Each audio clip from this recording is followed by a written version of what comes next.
key free agents on the offensive side of the ball, which leads a lot of us to believe that this Kansas City Chiefs offense may look a whole lot different for back-to-back years.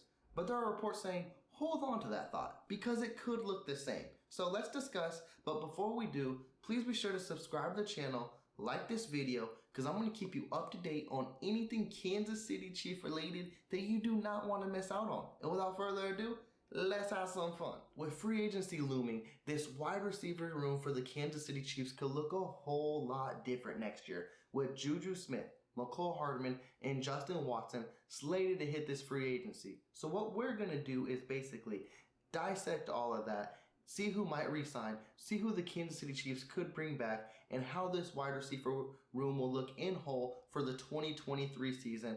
And let's start off with no other than Nicole Hardman.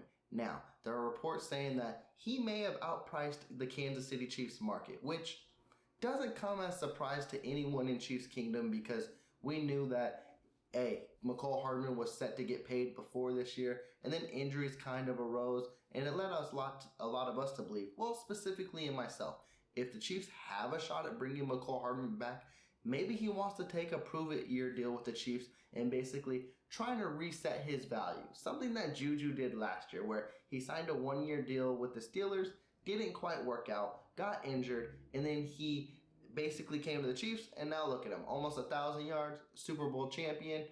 Enough to be said there. Maybe Nicole Hardman would like to do the same. But also, I could see it leaning in the other way as well, to where some teams, maybe a lot of teams, will be interested in Nicole Hardman, because he is a huge threat for every offense. Just what that speed does. He would definitely have a role as the Kansas City Chief if he was back, because we know he has perfected that jet sweep, those speed packages that he is in. Andy Reid knows how to use him best. But I wouldn't be surprised to see a team like the Washington Commanders and Eric Bieniemy come knocking on his door and be like, hey, you want to reunite with the old pal? I could definitely see that happening. So there's a part of me that hopes that Nicole Hardman takes a prove-it-year deal with the Chiefs again, but there's also a part of me that says, hey, go make your money, because you don't know when that last contract may come. So I could see him getting like a 2-3 year deal, and I don't know annually wise, but I do know someone will still pay for him even if he was hurt last year. They know what kind of threat Nicole is, and so do the Chiefs. Now, as we focus on a potential Nicole Hardman departure, it also raises the question, and maybe a few eyebrows on, what the Kansas City Chiefs may do with Juju. And James Palmer kind of tried to clear that out for all Chiefs Kingdom and everyone around the National Football League's social media stream, which is the Chiefs will try to bring back Juju, which, not surprising to me. It's just going to be interesting to me to see what kind of money will Juju demand, because once he hits that free agent market, it depends on who you are or how you view it, but Juju could easily be the #1 wide receiver free agent available. Again, you could view Jacoby Myers better. Odell, if you want to go that route. Maybe even Alan Lazard. It depends on how you view it. But Juju is definitely in that conversation, and he could definitely be in for a hefty payday and break the bank. Now, if that money range is around $18 million to $20 million, I definitely believe he outpriced himself in Kansas City. But if it's around $12 million to $14, $15, I could see him being back in Kansas City, and that's where you get your core back together with Juju. Of course, Travis, you got Kadarius Toney, Sky Moore, MVS. That solidifies everyone, and basically you would just be missing Nicole Hardman and your sixth man in Justin Watson too. But if you bring most of your guys back, that's a solid core. That's the core that helped you win the Super Bowl. You may add pieces in free agency, and you may add them in the draft. Again, it's going to be so interesting to see the route the Kansas City Chiefs go with Juju. I do see them trying to offer him a deal, but if he hits that free agency period, which I definitely believe he will, because to me, even with like the Orlando Brown situation, like once they let Orlando Brown know that, hey, you're not going to be franchise tagged, that, hey, you basically got this period to sign a long-term deal. If I'm Orlando Brown, it's like, well, I'm going to test free agency and see who is going to offer me what and go from there. So I rarely see players try to sign an extension unless they really want to be with the team. And maybe that could be a fact with Juju, but if he wants to make his money, you test the waters and you see what's out there. And if he does, not saying he is long gone, but the Kansas City Chiefs could fight, but if you have a team like the New York Giants come knocking on the door who need a wide receiver number one, and they could view Juju like that, they could overpay. And I know, we all know, Brett Veach, the Kansas City Chiefs, they just don't overpay, specifically in the wide receiver room. They weren't going to do it with Tyreek Hill. They're not going to do it with Juju. And yes, I'm going to pause it there as well, because even with Tyreek Hill, they went up to what Tyreek wanted. Tyreek just wanted more, and more. Kansas City went up to $25 million. They didn't want to go to the range to 28 to 30. So if they weren't going to do that for Tyreek, they definitely won't do it for Juju. They'll just go get more core pieces and try to build on free agency and in the draft. But it's definitely something to keep your eyes on. I would welcome Juju back, just not at a high price. Now, as we transition from Juju, and if Juju does come back with the Kansas City Chiefs, he might be able to solidify his role as one of the best slot receivers in the game. Something he distinguished with the Steelers, and everyone basically viewed him as a huge threat. And that's because coming from James Palmer again is that could. I'm gonna keep messing that up, huh? We're gonna pause a little bit. I must try to combine Kadarius and Kansas City. So let's do this correctly. That the Kansas City Chiefs view Kadarius Toney as wide receiver number one.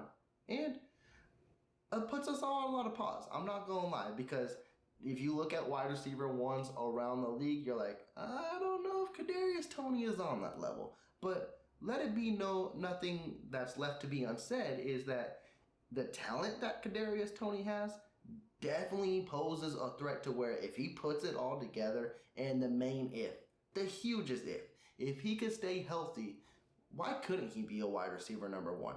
I just recall back to, 2015, 2016, when the Kansas City Chiefs drafted Tyreek Hill.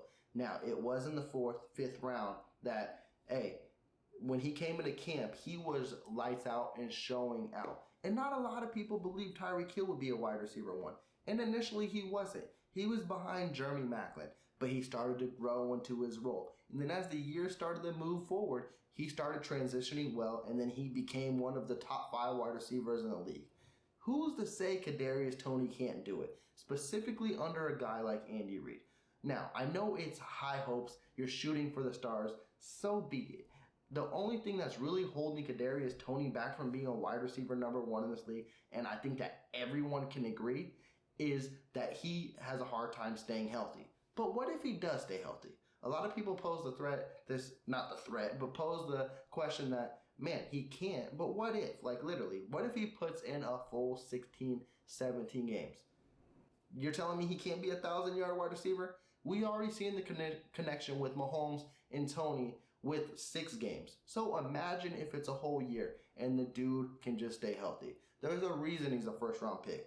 That he wasn't the only team, and not even just the Giants. Multiple teams viewed Kadarius Toney as a huge threat and a wide receiver number one. So it's not that out of the ballpark that he can't be a wide receiver number one. It's just, can he stay healthy? And I'm going to bank he can. And the Kansas City Chiefs have banked on multiple occasions on different players, and it has panned out. So if the Kansas City Chiefs want to go in the route to say Kadarius Toney is a wide receiver number one, I'll jump on that bus with them. And also, too, it's not like if he's your wide receiver one, you still got weapons. And if he could be your wide receiver number one listed, but we know who your true wide receiver number one is, and that is Travis Kelce. And then if you bring in Juju, that's another threat as well. And this Sky Moore will mold into his role, and then you still got MVS. So it's not like you're throwing everything on Kadarius Toney's shoulders. This is a way different receiving core than it was when it was just Tyreek Hill and Kelce, and you didn't have anyone else to depend on.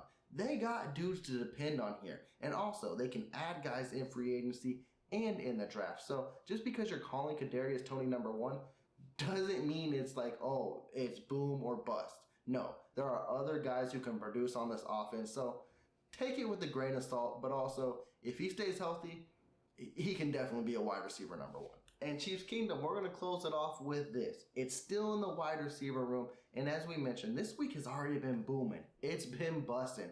And it's only Tuesday. We going into Wednesday. All these players have been released. Today was the franchise tag period. It has been crazy, hectic, and the rumors are flying.